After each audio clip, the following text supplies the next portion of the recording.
Alright, so boom. Welcome back to the Real Housewives of F1 series. We're almost there, guys. Almost there. Episode 9. We're about to get to the end. But we can't get there without talking about this man right here, Gunther Steiner. Gunther Steiner is a staple in Draft to Survive, and if you don't know, now you know, and you should know. This man is hilarious. He is the face of Haas team, was the team principal. We're going to get to that in a second. Brought Haas from the owner, not bought over, but basically took Haas and brought it into F1, the first American team to be in F1, by the way. So yeah, this is Gunther Steiner. He basically helped out to get Haas into F1, and they're the first and only currently American team. They are adding another American team, Cadillac, for next year, but for right now, this is still the only American team. So we're just going to do a little snippet of Gunther Steiner and kind of get into why this is important. So Haas is one of the middle to back end teams. So I've been talking a lot about the front end teams, but that's because that's where most of the drama is. But there's also drama in the middle sector in the back because there's also competition. So here's the breakdown. Essentially, when you win constructors, you win money, which is great. When you win drivers, I think the drivers also get certain bonuses. But constructors is really major, especially for the garage, for the company, and everything like that, because they all get money that goes into next year's car, research, and everything like that. It basically helps fund them. So each tier, right, you get a little added bit of money. Once you get close to the bottom, you don't get any added benefits, which is kind of why they have these disparaging affects. Because you have, like, let's say a team like Mercedes that's won 7 years in a row, they get 7 years worth of bonuses so they can put that into their car, right? But a team that hasn't really been winning that much, or a new team, let's say, they don't have that aspect to them. They don't have that advantage. So essentially, this whole episode is talking about the fight for sixth place. Why? Because when you get to sixth place, you get a $50 million bonus, and that's really good for a lot of the constructors, especially on that back tier of cars. So their Haas is usually around that 16th place. The Red Bull B team, which I talked about in the previous episode, is around there. Williams is sometimes around there, as well as Alpine. So those are the ones that are in contention for this sixth place, right? So this whole episode is basically just about that. But I couldn't start it without mentioning Gunther Steiner. But now I'm going to get to the real race and the real tea of, who kind of won out that battle. All right, so boom. So why do I have the picture of these two guys? Basically, these are the drivers of Alpine.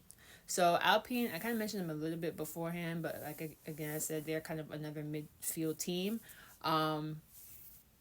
This episode basically covers the Brazil race, because the Brazil race within itself is just crazy. It also covers whatchamacallit. It covers Esteban leaving, because I guess Esteban and the head of Alpine have beef. I don't know if they had beef before or whatever, or he just don't like him. But anywho, for this year, for this coming season, Esteban ends up moving into Haas. And also, I did not mention before, but that guy Gunther Steiner, who I was like, oh my gosh, he's so funny, he's so great. He got fired from Haas actually last year. So he ended up not being the team principal for a year. It was the engineer got promoted to Io. I think it's his name. He got promoted. So they're trying to, with this new team principal, fight for sixth place along with these guys for Alpine and a bunch of other cars. But we're going to just talk about Brazil. Here's what happened in Brazil. Rain happened. Rain from qualifying day, from the race day, rain all over the gaff. That's what happened in Brazil.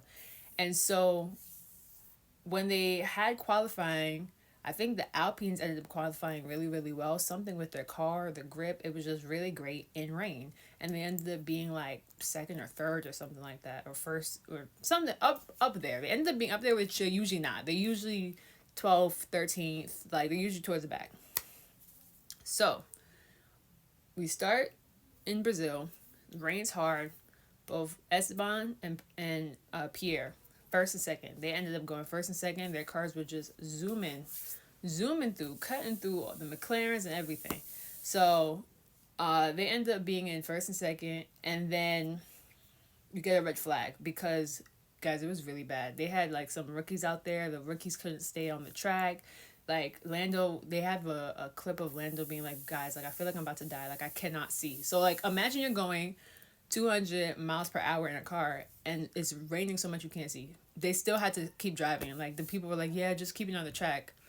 They can't see. It was super dangerous. Anyhow, they red flag the race. They stop it until the rain kind of passes for a bit.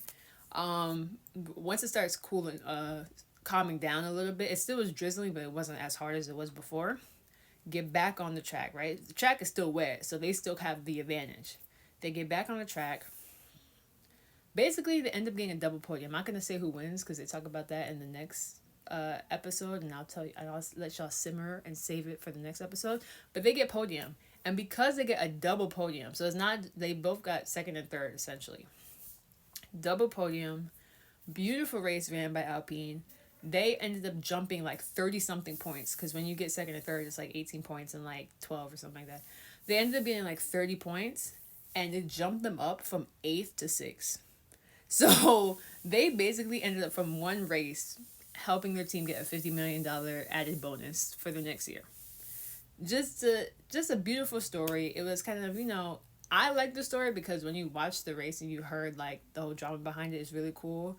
For someone who's new to F1, you'd be like, yo, why do we care? But hey, if you had $50 million on one race, you wouldn't care. You wouldn't try your damnedest to get that $50 million if it was just took one race to get it, and that's all it took for them. So this is basically the story of episode 9. Check out the last and season finale of the Real Housewives of F1 tomorrow.